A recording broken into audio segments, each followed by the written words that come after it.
ये क्लास रे देखा डेवलपमेंट ऑफ रीडिंग स्किल। ये हूँ आमर डीएलईडी बहीर इंग्लिश पेडागोजी। ठीक अच्छे आम जो डीएलईडी अच्छी डिप्लोमा इन एलिमेंटरी एजुकेशन। तेणु यूनिट 8 देखा आम डेवलपमेंट ऑफ रीडिंग स्किल। अच्छा कौन लिखाई फास्ट क्वेश्चन इंट्रोडक्शन। तेणु रीडिंग कौन से विषय में जाना। We learn a language when we come in contact with it through listening and reading. से कहे आम गोटे लैंग्वेज आम केत शिखु जिते बड़े आम गोटे भाषा सहित लिसनिंग संस्पर्श आसू। कौन संस्पर्श आसू ना लिसनिंग करूँ आउ रीडिंग करूँ माने आम शुणु बा पढ़ू से आम कौन से भाषा को आम शिखु। We use the language through speaking and writing एवं से भाषाटा को आम व्यवहार करूँ कौन थे ना कहीबारे आउ लेखिबारे। बढ़िया कथा कहला जे आम लैंग्वेजटा शिखिले लिसनिंग करिकी आउ रीडिंग करिकी एवं जो भाषाटा आम शिखिले ताको व्यवहार करवा केमिति ना स्पीकिंग आउ राइटिंग रे माने कहीकी आउ लेखिकी ताको हम व्यवहार कले। ठीक अच्छे तापर आसला of all these 4 language skills आम जो 4टा लैंग्वेज स्किल अच्छी कौन कौन ना लिसनिंग आउ speaking reading writing.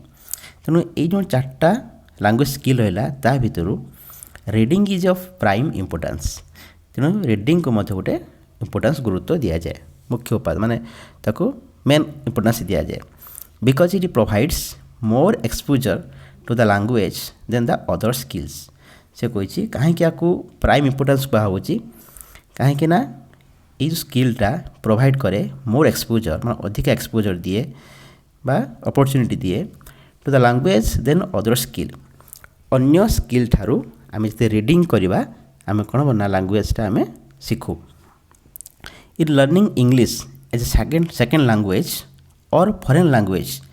it is reading that provides maximum exposure to the target language through plenty of books and a lot of other reading materials like newspapers, journals etc. से कहे जो आम English लैंग्वेजटा को second language हिसाब से बा foreign language हिसाब से आम शिखु तो जो आम मैक्सिमम आम मटेरियल जो आम रीडिंग मटेरियल्स आम यदि पढ़ा फॉर एग्जांपल न्यूज़पेपर्स जर्नाल्स आउ इंग्लिश लेखा बही से कौन हम आम बहुत वर्ड पावर बढ़ो एवं इंग्लिश लैंग्वेजटा आम धीरे धीरे कौन हम ना तार एक्वायर कर आम दक्षता बढ़ो से भाषा उपर। ठीक अच्छे तापर आसला we gain more information through reading. Reading करने द्वारा आम बहुत इनफॉरमेशन पाऊ से कहुए जदि आम इंग्लिश लैंग्वेज रे कथा कहवाई चाहिए आम वोकाबुलरी डेवलपमेंट करने चाहिए तेणु आमको रेकमेंड करा जाए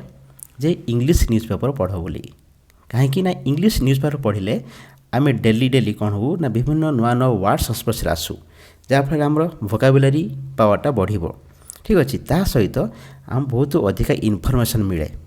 एवं सेंटेंस मेकिंग जानीपारू फ्रेज जानीपारू बहुत किसी आम ज्ञान करूँ से जगार जब आम इंग्लिश न्यूज़पेपर आम पढ़ी बा बही भी पढ़ी आम इंग्लिश लेखा थी बही। Also it helps in improving the other language skills. तेणु आमर न्यूज़पेपर्स जर्नल्स पढ़ा द्वारा कौन है आम रीडिंग माने इनफॉरमेशन तो आमको मिलला ता सहित लैंग्वेज स्किल आमर कौन हम ना इम्प्रूव हम। Through reading one acquires various aspects of language such as grammar vocabulary spelling pronunciation writing and even speech skills. तेणु जदि आम रीडिंग करूँ माने बड़ पार्टी पढ़ू हो कि आम साइलेंट रीडिंग जहाँ धीरे धीरे आम मन मन पढ़ा से जो प्रकार रीडिंग होना कहीं रीडिंग करने द्वारा आम कौन जानू ना grammar Shikhu vocabulary Shikhu spelling जानीपारू pronunciation जदि आम बड़ पार्टी पढ़ा आम उच्चारण करवा से वर्ड को सेंटेंस को ये प्रोनाउंसिएशन डेवलपमेंट है। राइटिंग आम पढ़ले जब आम लेखा भी अभ्यास कर आउ इवन स्पीच स्किल्स आम डेवलपमेंट हम। But there is hardly any systematic attempt to develop reading skills in our students. किंतु आम स्कूल मानकर जदि आम पिलामान कथा विचार को नबा पिलामान पाखरे रीडिंग स्किल्स बढ़ावाई कौन से आम सिस्टमेटिक अटेम्प्ट आम किसी नि जाए ना। They are neither taught to read properly nor acquainted with the sub skills of reading. तेणु पिलामान को ना तांको प्रॉपर्ली पढ़ाई शिक्षा दि जाए ना तांको रीडिंग सब स्किल्स सहित एक्वेंटेड करा जाए जहाँफल कौन सिस्टमेटिक अटेम्प्ट हो पारे ना। तापर आसला इनस्टिड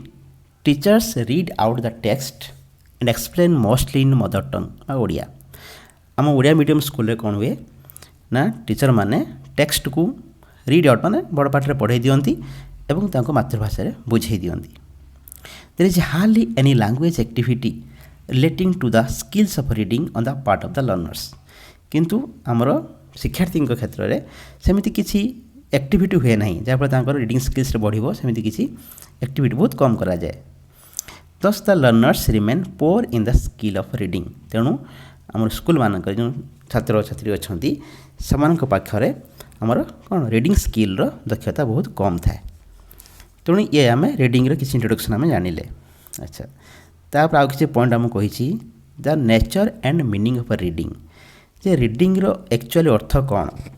बा रीडिंग रो नेचर केमिति हवा दरकार ठीक अच्छे। अच्छा कही in order to know the nature and meaning of reading let's start with reading the following sentence. अच्छा आम रीडिंग रो ता मीनिंग कौन नेचर कौन जाना पूर्व गोटे सेंटेंस एग्जांपल देइछि से सेंटेंस आम कौन पढ़ा ताको ठीक अच्छे। अच्छा सेंटेंस कही bangles are perhaps the most beautiful ornamentation on an Indian women. Sentence लिखा अच्छी बेस कौन कहला what happens when we read the sentence. आम सेंटेंस पढ़िले कौन घटिला the process of reading shows the progress as follows. हम जो पढ़ार गोटे प्रोसेस अच्छी कौन से देती to begin with we quickly look at the sentence and recognize its graphic symbols like written or printed letters or words from the text। जितना आम गोटे कौन सेंटेंस को पढ़ा स्टार्ट कले तार फर्स्ट स्टेप कौन है आम सेंटेंस को अनेले तार जो ग्राफिक सिंबल को आम रेकग्नाइज कले माने चिन्हिले कौन जो बेंगल्स ये देखला माने जाना जो बेंगल्स लिखाई कहीं BANGLES है बेंगल्स है आर को आम आखि पड़ा ARE उपर सागे सागे रेकग्नाइज कर पारे हाँ ये आर लिखाई बोली। तेणु वार्डर आम जो लेटर लिखाई तार आम ग्राफिक सिम्बल्स को आम चिन्हिले। This helps us to know that the text is in English. तेणु देखला आम माइंड को माइंड पड़नेला जे जानेला जे हाँ यहाँ लिखाई कौन भाषा ना इंग्लिश भाषा। तेणु यहाँ गला फास्ट स्टेप। तापर स्टेप कौन है ना next our eyes divide the sentence into smaller chunks or meaningful unit of words. जिते आम सेंटेंसटा देखिले से सागे सागे कौन कले आम आखि कौन कला सागे सागे डिवाइड करदेला कौन डिवाइड कला ना स्मॉलर चंक्स को चंक माने खंड माने पूरा सेंटेंसटा को खंड खंड कर दिला खंड खंड आम भांगीदे कहीं ना आम खंड खंड कने पढ़ी पारिबानी जदि आम एमती पढ़ा bangles are perhaps the most beautiful ornamentation on an Indian women भल लगे कि ना से कौन कराए गोटे सेंटेंस को ताकू किसी चंक कर दिया जाए स्मॉलर चंक रे कन्वर्ट कर दिया जाए माने भांगी दिया जाए यूनिट ऑफ वर्ड्स केतरा वर्ड्स रो मिसेकी गोटे गोटे खंड कर दिया जाए केमिति से भी एग्जांपल भी देइछि बेंगल्स आर परहाप्स तापर स्लैश देइछि गोटे द मोस्ट ब्यूटीफुल ऑर्नामेंटेशन गोटे स्लैश दिया है ऑन एन इंडियन वुमेन ये कहते स्लांट लाइन्स कहते हैं ठीक अच्छे क्या बेंगल्स आर परहाप्स ये तीनटा वर्ड गोटे चंक कह जाए। तेणु ये तीनटा को मिसेक एकाथरे पढ़ा द मोस्ट ब्यूटीफुल ऑर्नामेंटेशन ये जो चार्टा वर्ड रहा आपको मिसेकी गोटे थरकार पढ़ा ऑन एन इंडियन वुमेन ये चार्टा को मिसेकी एकाथरकार पढ़ा जदि आम बेंगल्स आर छाड़ देगी परहाप्स the most beautiful ornamentation on एमती पढ़ले सेंटेंस तार किसी मीनिंग रही पढ़ार मजा भी ना एटा कम्प्रेहेंसिव हेनी मैंने बुझी हेनी है। तो से कौन कह जाए ना सेंटेंस को एप्रोप्रिएट उपयुक्त चंक रे कन्वर्ट करा जाए जहाँफल कौन हम ना पढ़ी हम तो मीनिंग बुझी हम गोटे सेन्स रोटे है। तेनाली पढ़ा केमी ना bangles are perhaps the most beautiful ornamentation on an Indian women. तेणु ये आम खंड खंड करके भांगिले slant lines show the sense group boundaries हेले बेंगल्स आर परहाप्स ये गोटे सेन्स चूड़ी गुड़ाक बोध हुए द मोस्ट ब्यूटीफुल ऑर्नामेंटेशन माने सबुठारु सुंदर गहना एमती तार मीनिंग आसुची सेन्स आसुची। तेणु यही प्रकार जो पढ़ा द्वारा कौन है this activity is known as perception or formation of sense groups. कौन परसेप्शन है गोटे धारणा जात है कि नहीं गोटे आइडिया आसला each chunk contains the number of words that makes a sense बुझेगा कि नहीं प्रत्येक चंक माने जो बैंक तीन टा वर्ड मिसी गोटे चंक है ये द मोस्ट ब्यूटीफुल अर्नामेंटेशन मिसी गोटे चंक है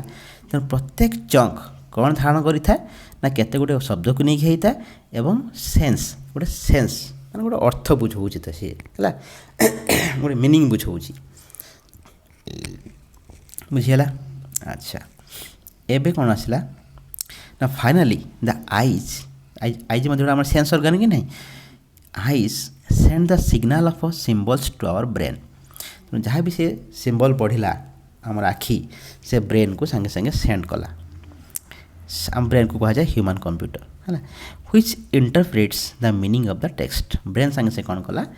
से टेक्स्टर मीनिंग को संगे संगे से प्रकाश कला इंटरप्रेट कला मतलब कन्वर्ट कर देला मीनिंग को है अच्छा तापर कौन कला दस reading is a complex cognitive skill तो से कर रीडिंग हूँ गोटे जटिल आउ कॉग्निटिव स्किल कॉग्निटिव माने बौद्धिक माने जेटा कि इंटेलिजेंस यूज होतुव है कि नहीं कॉग्निटिव आमर ब्रेन आमर कौन चिंताधारा कम्प्रेहेंसिव थिंकिंग ये सब बेस कर सब जिनस सब कहते कॉग्निटिव तो रीडिंग हूँ गोटे cognitive skill which employees an activity of decoding माने गेटिंग मीनिंग और मेसेज ता कहते decoding which the writer has encoded in the text directly or indirectly J text लिखी राइटर से कौन लिखी से डायरेक्टली लिखि था बा कौन सी कथा से इनडायरेक्टली लिखि था जदि सेटा आम बुझी पारे पढ़ी है कि नहीं डिकोडिंग कर पारे मतलब मीनिंग को बुझी पारे से मेसेज कौन दौरान ताको बुझी पारे तो सेटा से जेहतु बुझी पारे पारुवा जो सेटा कह कौन कॉम्प्लेक्स कॉग्निटिव स्किल तेणु आम गोटे कवि गोटे कविता लिखिदेले है कि नहीं बा गोटे प्रोज हो जी लिखिं सी कौन अर्थ को नहीं लिखुं कौन सेन्स लिखिं है कि नहीं तेणु जदि आम पढ़ी बुझीपारे तेणु छड़ा आम क्या डिपेंड कला आम थिंकिंग पावर डिपेंड कला आम थिंकिंग पावर थिंकिंग कैपेसिटी केते अच्छी है कि नहीं आम इंटेलिजेंस केते अच्छी तेणु जेहेतु आम रीडिंगटा माने कौन रीडिंग पढ़ी बुझीबाटा आमर थिंकिंग पावर निर्भर करे आमर अंडरस्टैंडिंग लेवल उपर निर्भर करे आमर इंटेलिजेंस उपर निर्भर करे से रीडिंग को कहा गोटे कौन ना कॉम्प्लेक्स कॉग्निटिव स्किल है कि नहीं जटिल बौद्धिक दक्षता अच्छा आ कौन कहला in other words reading involves a process of recognising the graphic symbols of text perceiving the meaningful chunk of words in it and comprehending the same तो टोटाल ओवरऑल ये कहीदेला आमर ये सेंटेंस रे पूरा रीडिंगटा कौन से बुझेदेला reading involves a process of recognising the graphic symbols of text तार टेक्स्टा जो जहाँ लिखाई टेक्स्ट ये लिखाई जो TEXT टेक्स्ट चार्टा लेटर मिसी वर्ड होती आम आखि देखला मैंने जापर टेक्स्ट लिखाई आम रिकग्नाइज कर पाला जो ये टेक्स्ट लिखाई ठीक नहीं तापर perceiving the meaningful chunk of words माने जो चंक मतलब कौन खंड खंड कर दिया सेंटेंस गुड़ा तार माने को बुझीला ता सहित माने कौन परसीविंग मान धारणा पाइला आम से चंकर तापर टोटाल आम सेंटेंसटा बुझीपारे कम्प्लेन कर पारे बुझिले ये सब प्रोसेस मिसला जब प्रोसेसटा कम्प्लीट है सक्सेसफुली ताको आम कहले रीडिंग सक्सेसफुल रीडिंग आम कहीपर ठीक अच्छे तेणु ये क्लास आम रीडिंग किसी इंट्रोडक्शन जानिले ता सहित रीडिंग मीनिंग आउ नेचर ऑफ रीडिंग जानिले ठीक अच्छे नेक्स्ट क्लास आम देखा oral reading versus silent reading तार डिफरेंस कौन तो ये क्लास को आम एट रखिले जदि क्लास भल लगे क्लास कौन करेंगे लाइक करेंगे सांग सहित शेयर करेंगे और जब चैनल को नुआ आसती निश्चित सब्सक्राइब करेंगे ठीक है सब्सक्राइब कले कौन हम नुआ क्लास आसिले नोटिफिकेशन शीघ्र जीव रही पुणी देखा नेक्स्ट क्लास रे।